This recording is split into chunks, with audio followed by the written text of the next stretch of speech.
Good afternoon. I am Dr. Sriganesh. Today I have with me my daughters, Dr. Supriya Sriganesh and Dr. Sushmitha Sriganesh. And we have been using the Sophi and the Sophi A machines now for over a year.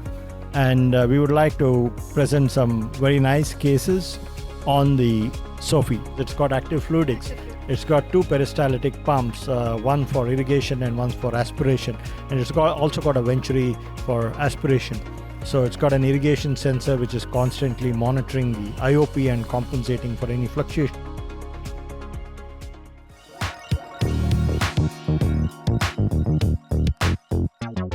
I use the forceps to grab the flap and gently kind of complete the rhexis so that I remove any tissue bridges, and I put in a little HPMC at the wound to reduce the incidence of any wound burn. That's the Phaco tip being inserted. So again here I'm using a straight tip. So with the Sophi you can either use the flange tip or the regular straight tip. You can see that I'm using the burst mode on the Sophi to bury and impale the nucleus, so I get a good purchase on the nucleus, and I'm using a sharp chopper to split the nucleus. So there I've split the nucleus into two.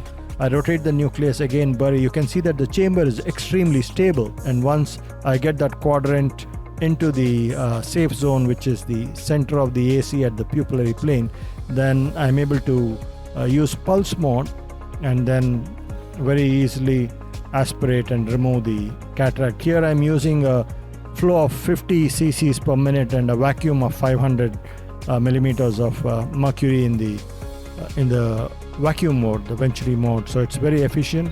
You can see that you have a nice followability of the fragment. So the Sophi is able to kind of manage even these very complex, dense cataracts with ease, and the best part of it is the chamber stability and the efficiency with which the Phaco is delivered. And sometimes this very flimsy and thin cortex, it may be difficult to aspirate, but in the vacuum mode you have control over the vacuum and you're able to nicely evacuate even those small frills of cortex which are sticking there. So again I'm cleaning the capsular bag, and you can see those small remnants of cortex are flushed out with the 27 gauge cannula. These cases you have some sticky cortex at the sub-incisional area, so you can go through the side port and just flush it out so that you have a clean bag, and this reduces the incidence of PCO in these cases. You don't have any wound burn because the energy delivery with the Sophi is very smooth.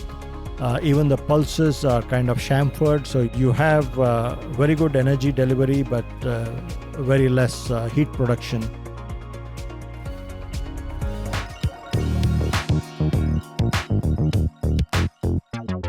I didn't plan on using any pupil expansion rings because it was a 5 mm pupil and I was able to do a good rhexis along the 5 mm pupil. Here I go in with the Phaco machine very deep and I'm able to do direct chop. As you can see here, it's pretty easy for me to make the 4 quadrants, and the IOP is well maintained, which helps keep the pupil at a good size for me to visualize, and then bring in the pieces into the center with the help of the vacuum and then heat it up.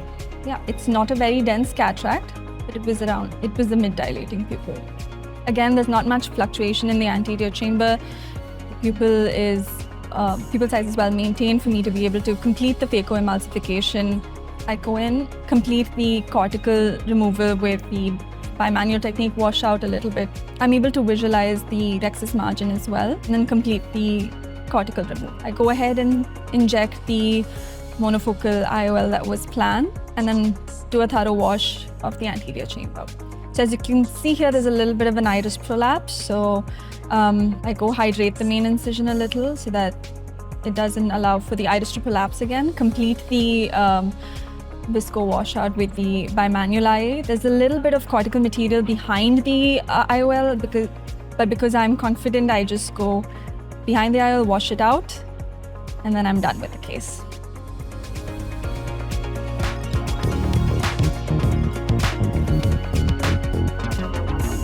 I do the capsulotomy with a cystotome, get a good hydrodissection there, and the nucleus is freely rotating.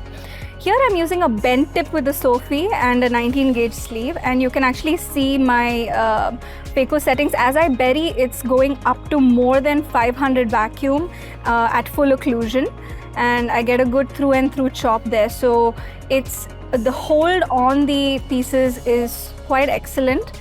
The bent tip also really helps in dense cataracts to get deep into the right sweet spot, and when you chop and hold it, the vacuum goes up, and even at 500 plus vacuum, the chamber is rock solid. I'm switching to Phaco 2 here, which is again a high vacuum mode. You can see I'm in the center, bringing the pieces to the safe zone and using my left hand with my chopper there to just gently feed the pieces into the probe. But the probe does the majority of the work of just aspirating even a dense cataract like this really easily. The followability is also pretty good.